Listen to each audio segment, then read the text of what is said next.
Very early this morning, the President of the United States tweeted out that he and his wife tested positive for COVID-19. The market reaction was swift and moderated, but most people are left with more questions than answers at this point on what this could mean from a market standpoint. Joining me is Priya Misra. She's Global Head of Rate Strategy at TD Securities. Priya, thanks so much for joining us. You put in a note, I think at 6:45 this morning, trying to outline all the scenarios, but maybe you could just tell us, maybe what the quick reaction is and maybe why that isn't the case.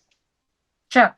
So I think, there's lots of questions. It was something that happened overnight. I think when we think about it, there's a governance question. So how ill is the president? Can he continue to perform duties, or is that going to move to the vice president? So there's a bunch of governance questions. Who else in the administration is ill? So I think these are questions that we will get answers to over the next week or so.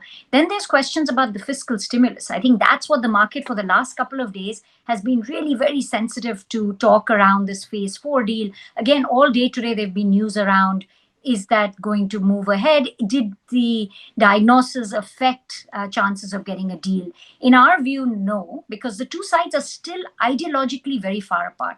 They're far apart on the size, they're far apart on the composition of the bill. And I don't think President Trump was such an integral part of the discussions. It was really between the Senate Republicans and the House Democrats. But I think that's going to be a big question. And then we're 1 month away from the election. So how does this affect the election? I think the knee-jerk reaction, I was talking to clients overnight, was that this is better for the Democrats.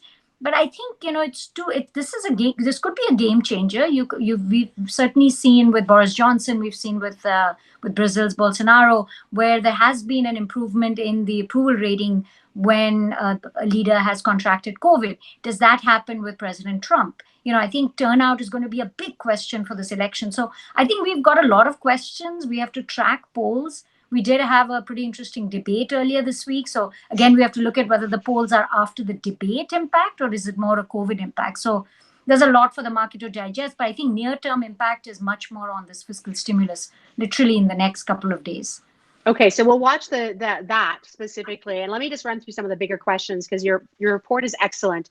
You do talk about the fact that this is not an unequivocal positive for Biden, which you just outlined as to why, and you've also talked about the fact that for President Trump's demographic, I mean it is not positive for someone who is 74 to get COVID. So let's talk about what ifs. What if President Trump becomes too ill to govern? What happens? If he does, the 25th Amendment sort of has outlined that out. So it would probably move to Vice President Pence. Now, the question is, who does that transfer of power? Very often the president would himself or herself actually say that I'm too ill to govern, and therefore it moves to vice president. Otherwise, there's a congressional route to it where Congress can actually force that transition to happen. It does need a supermajority, so it's not an easy thing. But there is a plan in the Constitution around something like this if a president does become too ill to govern. So I think that's why the severity of the illness is what a lot of us are sort of looking for any guidance on, because that's going to impact exactly to your question. What about if could we see an election delay?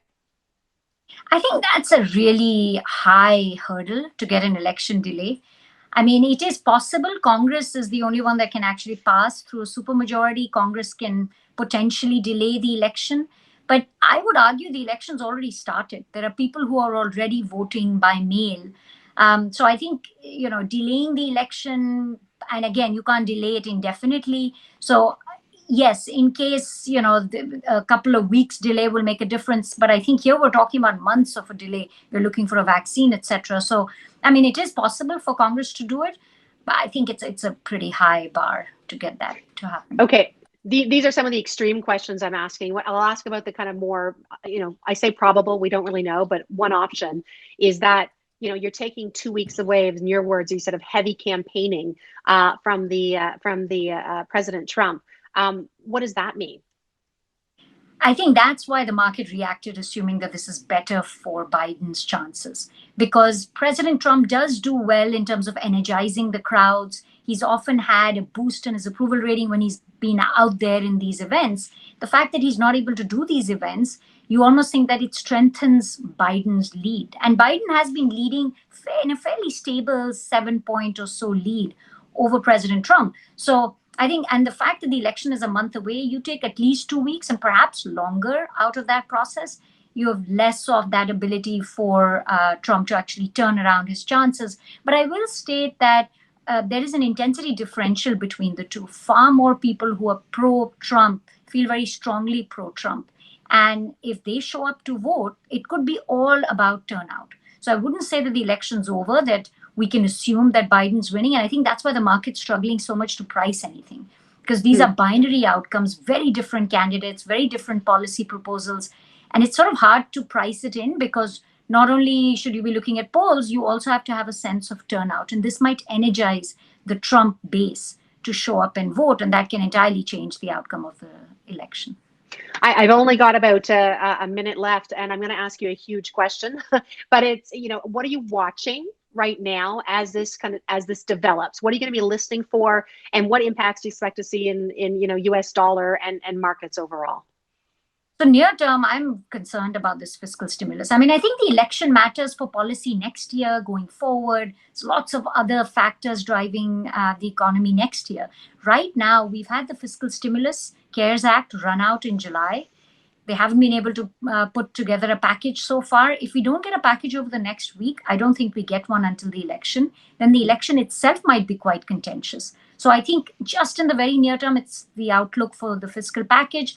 And as we've seen in the data is stalling. So I think if you don't get that fiscal package, I think we can actually see the momentum in the recovery slow down.